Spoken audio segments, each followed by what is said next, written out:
talk. Talk is cheap, but you got to run the calendar so the calendar doesn't run you. Oof.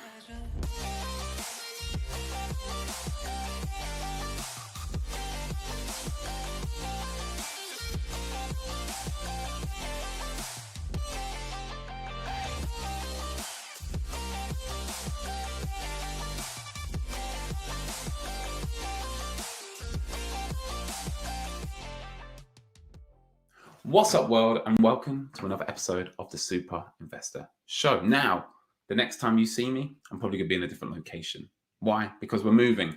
But that aside, I'm excited to bring up today's guest, founder, CEO, and father and husband to 2 toddlers as well. So that is a challenge in itself. Talk about balance of life.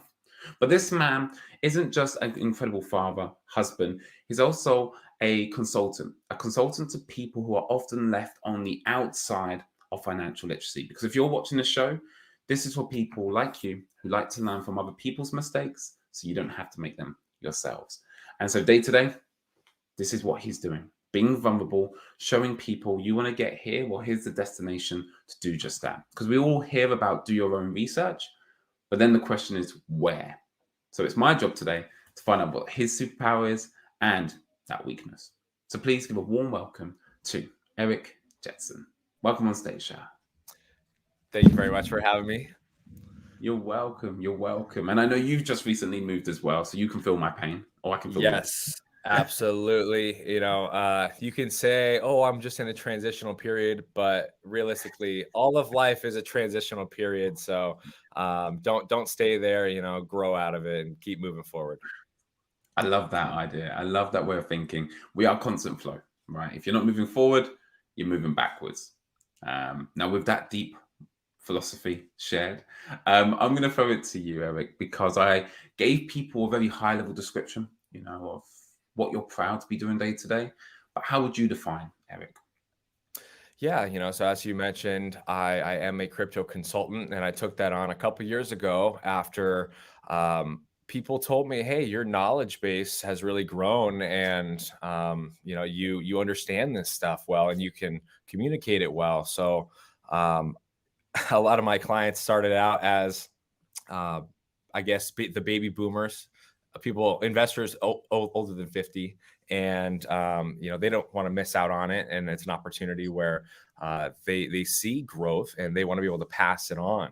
So they want someone that's younger and involved and understands this stuff to help them navigate the space, get them set up with the digital wallets and the different things that require technology and an understanding of that technology. Whereas that whole generation is scattered with their skill set with tech. So I thought that there was a need that could be filled with the education and the navigation component of cryptocurrency and getting exposure to digital assets. So that's really what kind of grew my passion. But my craft day to day is I'm a restaurant operator.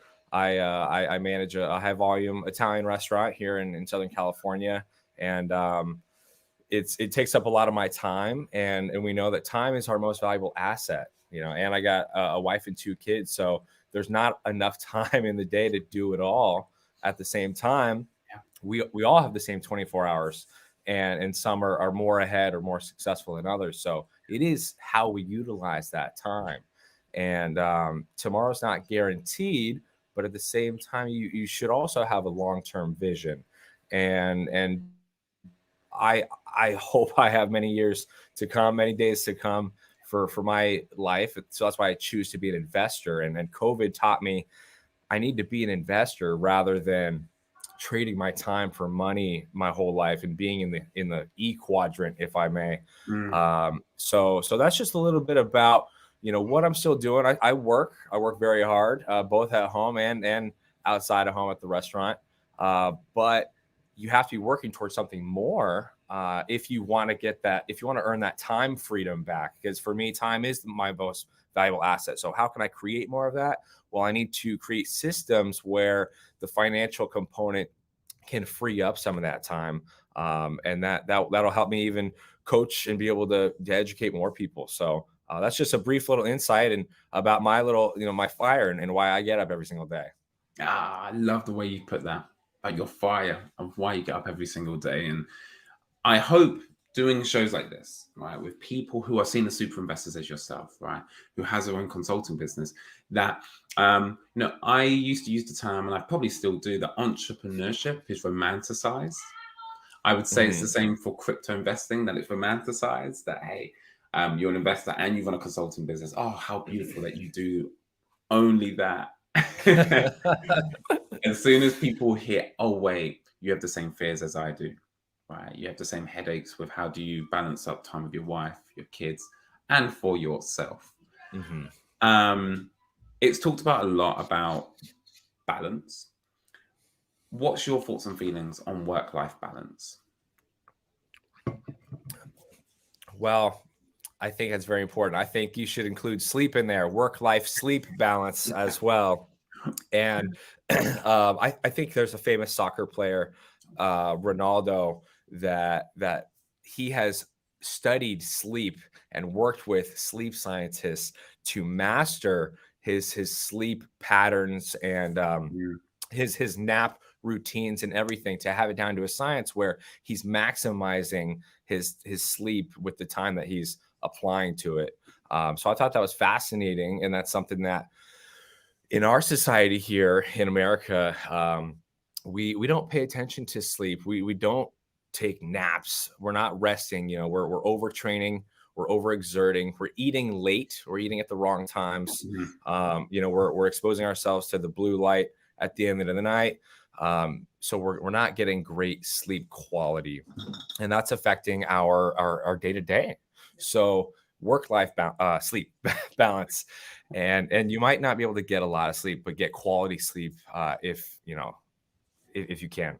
So work life is super important, and yes, I work a lot of hours at the restaurant, but you feel very accomplished, and even though you're there maybe 11, 12 hours a day, you need to make those productive. You need to be able to leave an impact, and leave that restaurant knowing that you made positive change. You moved forward and you helped the team or the business or yourself grow. Yeah.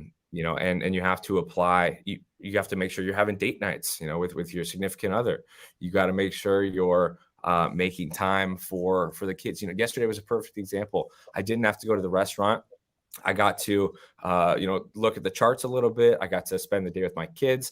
My wife got to go to brunch with her girlfriend and get her hair done. So it was a win-win-win day for everybody. And you need to have those in place to have the balance. It can't just be sporadic and talk. Talk is cheap, but you got to run the calendar so the calendar doesn't run you. Oof. No, edit that part. I make my editor's job so much easier, only because I guess drop gems like that. Um, I was going to ask one question, but that final part of, you know, don't let your calendar run you. And we've all done it. I've done it. Hey, date night, we'll do it every Sunday. But if it's not in the calendar, it doesn't exist. Yep. And it is a sense, you have to protect that time. You have to block that time. Because as humans, especially if you're an investor, because I think an investor comes with certain levels of traits, whether you say that's an entrepreneurial trait, we're getting very good at filling our time, right? There's 101 projects we want to research. There's 102 projects we'd love to invest in, right? If we don't block Mhm. out the time, we will start to have issues over here, which I've spoken to previous guests. If you can't get your life in order, you won't have the mental clarity to sit down, look at the charts, read the white papers when chaos is going on in the background. So thank you for that reminder, Eric. Thank you for that. Absolutely. Awesome. Awesome. I hate to always break the flow, but it's for a good reason because this is one of the first questions I'm going to ask you to guide our conversation. And it always starts as a super investor with the nice shiny thing, right? What's your superpower that's made you today a super investor? That's a great question, and I would say my superpower is my eagerness and willingness to grow. Mhm. I've always been kind of a nerd for new information, and I'm under this belief that our brain is the most amazing gift that we were given for free, and it's an amazing supercomputer that there's no max amount of information that it can hold, Hmm. and it's constantly building new connections based on our observations, our experiences, plus the new data that we're receiving. So if we can control a little bit of what that input is, so that we can help shape and mold those new connections that the brain is making constantly, then we can actually say that we're playing a part in designing our destiny. At least that's my philosophy there. So I love new information, all kinds, because the more diverse information that you're bringing in, the more diverse of a personality you can have, so you can be more relatable. You can reach the most Mm. people, and I love, yeah, talking to different people of different walks of life, different ages, different backgrounds and personalities, because you challenge your own thoughts and your own self that way, and you start thinking with a little bit more of an open mind, and I think that that's important. So having that eagerness and willingness to want to learn and grow and better yourself is step one. Because if you don't want to grow, then why would you do anything? If you didn't want to become a better athlete, why would you work out? Mm. So it's the same concept there. I think having a long-term vision as well, even though tomorrow is not guaranteed, it's important to have a long-term vision, because what if tomorrow keeps coming and we do reach 30 years down the road, and you do reach 59 and a half, and you wish you would have started an IRA 30 years prior when you had the opportunity. So little things like that. It's a mindset. It's a mindset, and anyone can have it. It doesn't matter what you're doing for work or your thoughts behind investing. If you think that way, you have to have a long-term vision to have a short-term vision, Yeah. because even if tomorrow's not guaranteed, what you're doing today should be a part of your plan to get to where you want to go. Um, so, and then I think another superpower would be, I try not to give mainstream media too much credit. I take everything with a grain of salt and understand that that information is paid for and Mm. systematic a lot of times. So you just take it in and you're like, okay, like that's the story that's what's going on. So just take that into consideration, and Mm. also get your information from other sources. Consider a multitude of sources, and then you can be the critic. I was a communication major at University of Arizona, and I think my biggest takeaway from that is you need to be a critical consumer of information, because we're getting a ton of information at one time. We're being pulled in so many different directions. So if we can make the choices and be the most critical consumer of our information, and not say, do something because everyone else is doing it or whatever, Mm. then we can communicate more effectively Yeah. and get the job done a little better. A lot to break down right there, Eric. And I want to go back to the original point, if you don't mind me doing Please. so. It was all of that stuff is great, but I want to pose a question because I like doing this. Of okay, there's a listener right now who's like, this all sounds great, but I'm not motivated to even start. Now, I'll pre-phrase this with motivation versus inspiration. I've had people say motivation's like cocaine, right? You feel great when Mhm. you're watching a motivation video, but guess what? It will drop off. And then next time you need bigger of a hit, you need two motivational videos to get the same feeling as you did from just watching one. What's your thoughts around motivation and inspiration? Motivation is temporary, and you have to be the fire. You can't allow an outside source to be the motivation. You have to be your motivation. Yeah. So find your purpose. And crypto is great, but it's just a vehicle. It's a vehicle that can get you somewhere else. And it stinks that in America, finances are really the biggest source of stress for most people. The biggest conversation that's not had with the youth and between spouses, and but there's so much pressure to be consumers and to spend your money and to have to trade your time for money, and um, it's easy to lose motivation, and um, there's a lot of comparison. You want things, you want to drive that car or have this house now because this person has it. You saw it on Instagram, and that might be a temporary motivation or inspiration, but it can also be very negative because you don't understand that there's a huge differential of time and effort between you and that person that they've put in. So it's not fair to yourself to compare yourself and want those things and become impatient or upset that you don't have those results. So you have to find your own purpose. If those are the things you want, well, put it on a dream board, make a plan, find that dream house and say it's X amount of dollars. And this is what I got to do to make that much money. This is who I need to talk to be able to buy that house, and make a plan for yourself. So that could be more of a permanent motivation. But anybody in the crypto sphere can tell you that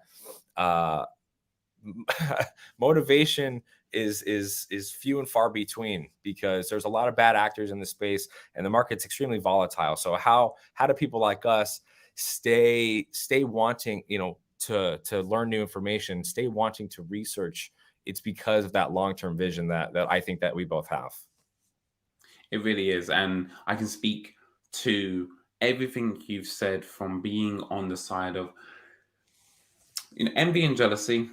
Interesting. Are they the same? Are they not? But for the sake of this conversation, let's say envy is, I want what that person has. I'm happy that person's got it, but I want it too. Or maybe let's say I've been inspired, right? I want that. And for example, the show, we're now our 20x episode in. It feels like we've been doing loads, but I know this is nothing in comparison to what it takes to sharpen the axe, what it takes to get 10,000 views per video, right? And we're not ready for 10,000 views. Why? We don't have enough manpower yet to manage the commentary that will then take place, underneath those videos.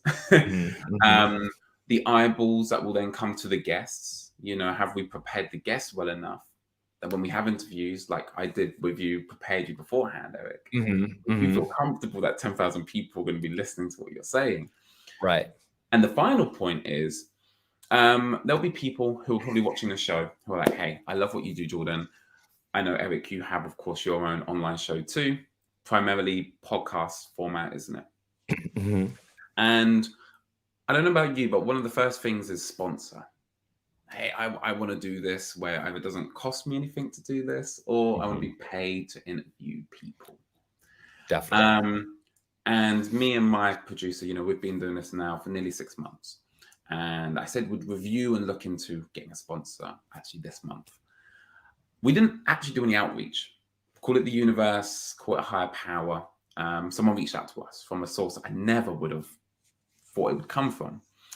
And now this conversation in 2 days' time, we could be signing on the dotted line our first sponsor for the show, right? God willing, it's the right one. I say all that to say this, Eric, which was, I was so eager to get that sponsor at the beginning, put that aside, focused on the process, focused on doing the work. And hey, the right sponsor's now been attracted because of the work we've done.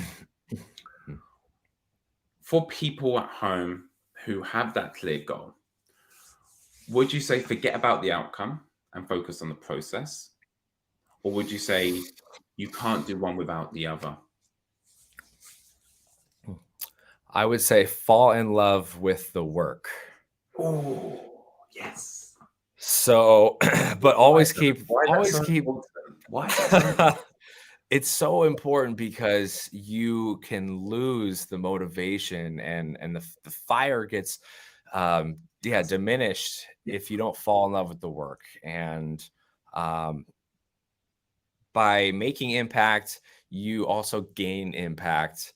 But always keep that vision, the outcome clear and in the front. Put it on your fridge, put it on your desk, somewhere where you're going to see it. What are you working towards?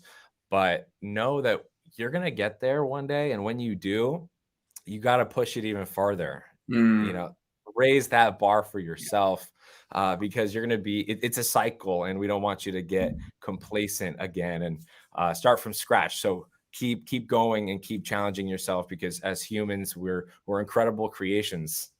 yeah, we sure are. And before we come on to the final question, selfishly, I have a question which I think might be in front of other people's minds, which is: so you reach your goal, right? You get that one sponsor, you get X amount of followers, you reach your crypto holding target, which we all know doesn't exist. It always gets bumped to the next one, which is where is the line where we say enough's enough? I'm happy where I'm at. Is that a completely personal thing, or shall I say, how do we calculate, Eric, when enough is enough?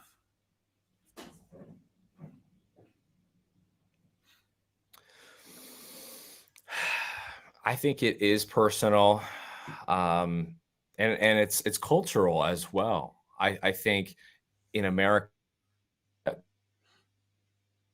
talked about very differently, and a lot of people are time broke and money rich, and vice versa.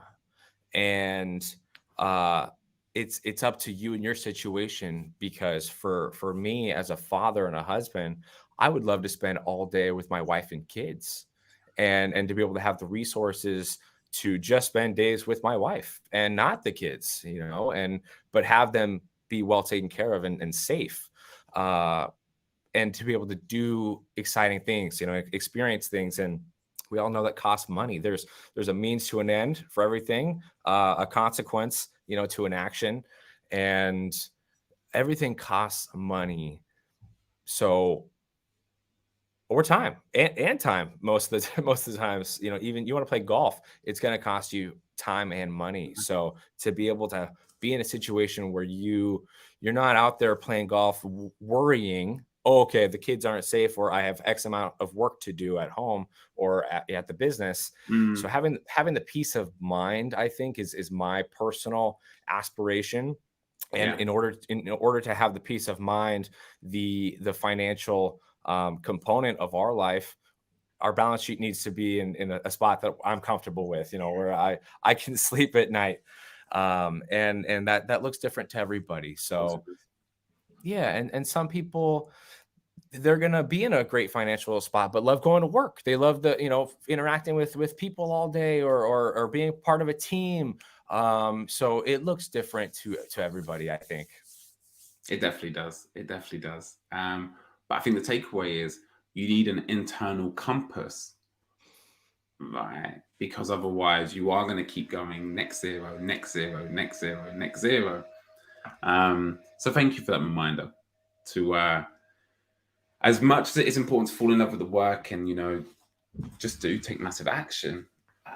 Con- How often do you step back to reflect and say, am I doing what I'm doing is what I love? Is it weekly, monthly, or is it more flexible? Well, not as much as I'd like to, but in the mornings, I've gotten into a good rhythm of doing some breathing exercises and meditation first thing. So I'll get up and try to get some fresh air outside, and then do those breathing exercises.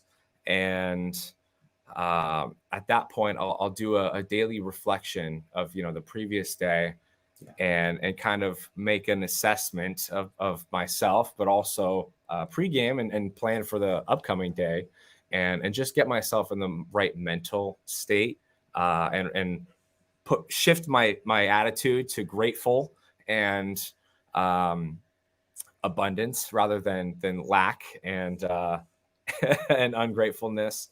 I think that's very important. Just remembering whose I am, and for Mm, for me that's God, and just remembering to have faith, because fear and faith cannot reside in the brain at the same time. And I am trying to choose to push the fear out by creating more faith, not only in God but in myself and in others. And if I can do that, then I feel like I can leave more of a positive impact that day. thank you for that reminder, personally as well. So thank you, Eric. Yes, Thank you, sir. sir. I'm gutted that we're coming up to time, but for good reason, because now comes the most exciting part of the show, which is where ultimately this is where we at home have a chance to prevent rather than cure what's happened to you already, or maybe already happening to you. What would you say is something that's holding you back as an investor, Eric?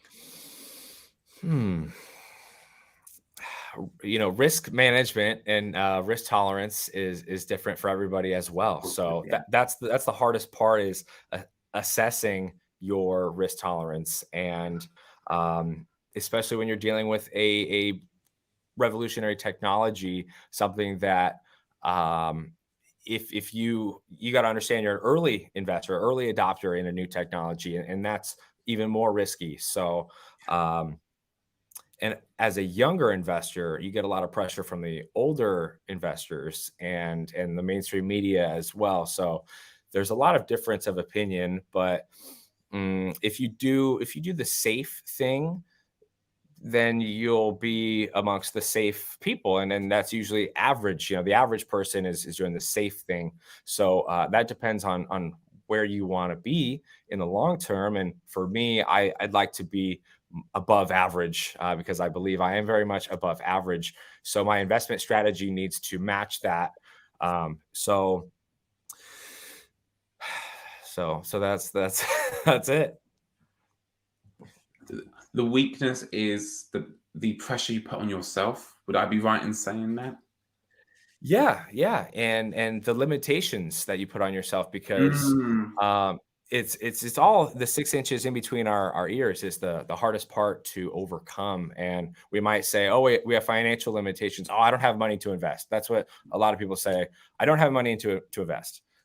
When you're in control of how much money you make, you have X amount of time in the day. Show me your calendar, and I'll show you where you could be making money.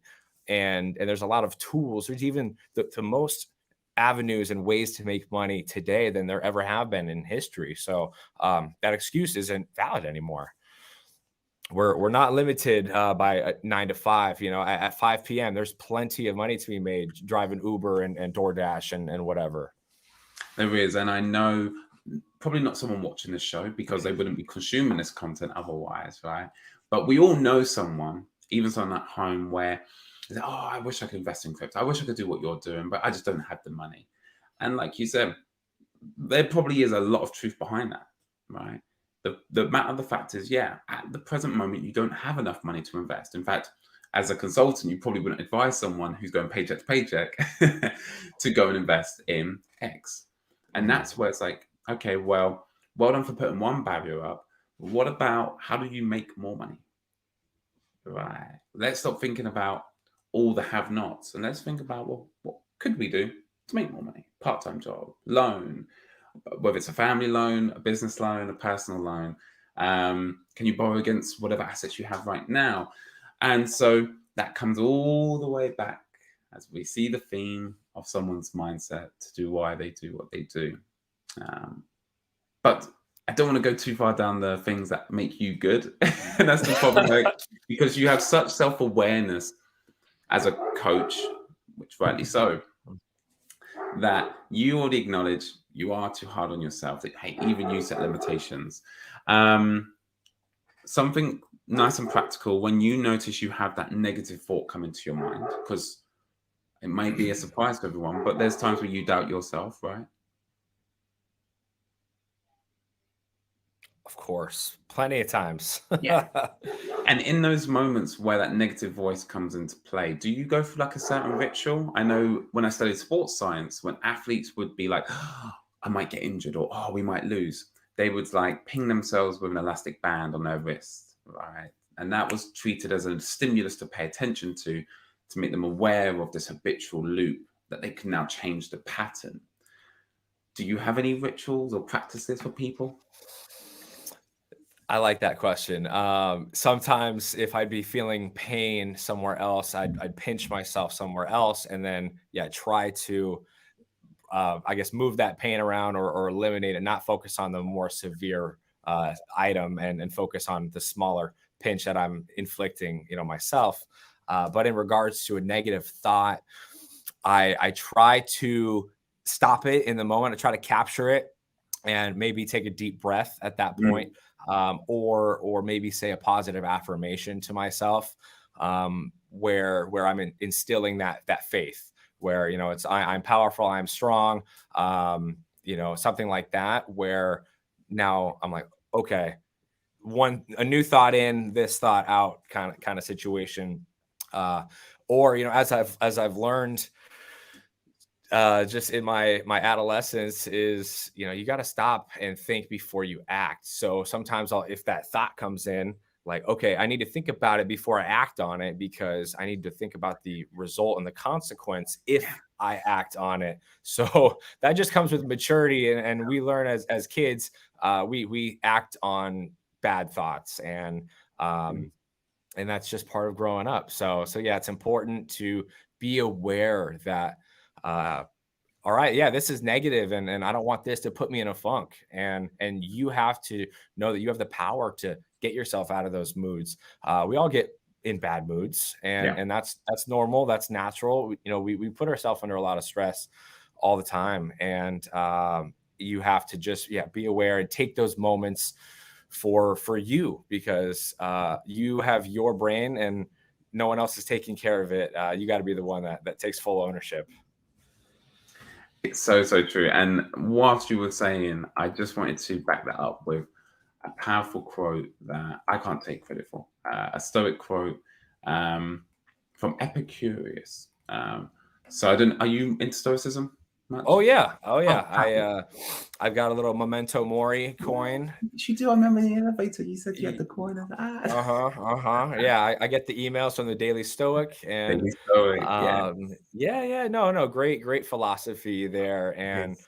um it's for me, yeah, my dad raised four boys. He raised five kids, and four of them were boys. So for me, I struggle sometimes expressing emotion, or Yeah. being empathetic, or remembering what's important. Looking so far towards the future where I forget about today. Um, and what's important, who's important, and how to care for them, et cetera, et cetera. So great philosophy there that I enjoy. Incredible. Well, knowing your father pass that down onto you, hopefully he'd also appreciate this quote, right? And I love how we're bringing it into contemporary days, right? So the next time you feel outraged, I tweeted, think about this quote. So, like you said, that impulse, that natural animal instinct we all have. Someone says something about you online, you don't agree with it. I can't believe they said that about me. I'm so insulted, which is true, right? You are valid to the way you feel.